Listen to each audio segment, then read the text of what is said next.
What's up everyone, John from ARTV. It's time for a review of the 8th studio album by hard rock band Chevelle, The North Corridor. It's the follow-up to La Gargola, an album that I really enjoyed in 2014, and surprisingly found myself coming back to a handful of those tracks years later. Ouija Board and Island, a track that really grew on me right there, and even singles like Take Out the Gunman and the fantastic closer Twinge just really had me coming back for repeated listens. Chevelle have been one of the most consistent mainstream rock bands to this day. Of the 2000s, all the way from 2002, their second album that really saw them breaking through, Wonder What's Next, that's what got me into them. And then of course, they had several singles that kind of broke through years later, like Vitamin R, and then as recent as Take Out the Gunman, which actually topped the mainstream rock charts, which was absolutely awesome for this band. I've always thought that Chevelle did a great job kind of playing a line between Tool and Deftones in terms of their sound, and they've been so consistent. They never had to drastically change up their sound in order to make good albums. A lot of people see their consistency as just boring music. They're playing the same thing over and over again. Pete Loeffler and the rest of this trio are really doing something special because they manage to make these songs, at least in my opinion, and they manage to stir the pot each time. It's not always amazing, and I'm not saying that I'm in love with the North Corridor once again, but there's some striking songs here with some fantastic and punishing riffs, especially like on the first single, Joyride, Omen. The chorus absolutely crushes, and whenever they're this far into their career and can still put out riffs,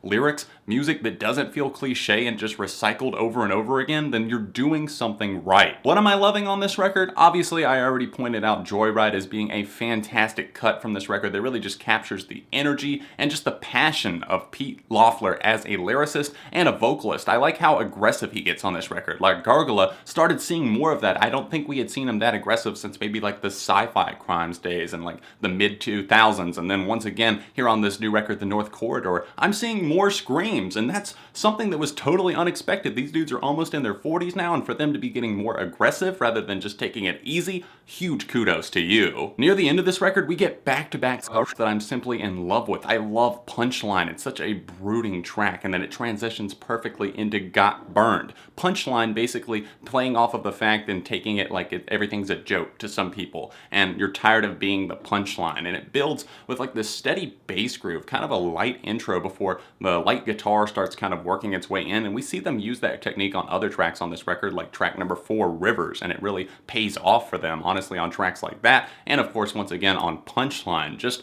a little bit lighter side of Chevelle, but at the same time, a very dark and winding road that they're walking down, and I love the outro and how that meshes perfectly into the final track that we get before the epic closer, that is, Got Burned. It's one of my favorite Chevelle songs that I've heard in quite a while, just because of the intensity and just the passion that is searing from this track. You can tell that there's so much momentum behind it. There's definitely other tracks that I'm liking here. I'm not going to say that I'm in love with them, even though I do really enjoy what they're doing with some of the aspects of the track. Like the guitar on Enemies is just menacing, and especially the chorus on that track gets ingrained in your head almost right off the bat. Warhol Showbiz, once again, sees Pete being very aggressive in terms of the lyrical content here, and I love the opening on that track. There's definitely a few tracks that get lost in the wreckage, and I don't think that I'm going to be coming back to them. Probably my least favorite track on the entire record would be Last Days. I really don't like that shrilled shriek that's just coming out during the chorus each time. It really gets old. It's almost ear-piercing at some points, and I really just can't tolerate listening to it very often. Shot from a Cannon being a cool closer. Once again, they're really good at making like epic closers for their record, I feel like, but this time around, I feel like it just kind of drags its feet, and I get that bands like to do that with like the longest track being right at the end, but it just kind of wanders aimlessly in instrumental directions that I'm not really interested in. I enjoyed the record. I can't say that it's going to have a very high replay factor. I don't think that I personally am going to be coming back to it all that often, but it's enjoyable for what it is. If you're looking for a good hard rock album to throw on, rock out to, then you're going to be pleased, and some of the tracks will definitely kind of blow you away with the intensity and passion that are still coming off of them all of these years later since the foundation of Chevelle. Me personally, for the North Corridor, I'm going with a light 3.5. I hope you enjoyed my review of the new Chevelle album. Definitely let me know your thoughts on it in the comment section down below, and hit the like button while you're here. Subscribe to the channel because friends don't let friends go unsubscribed. If there's other reviews you'd like to see me tackle, sound off in the comments section. And of course, if you'd like to see the last review that I did, maybe another Chevelle review, you can click those little annotations or the links in the description down below. Thanks for watching, and I'll see you soon on ARTV.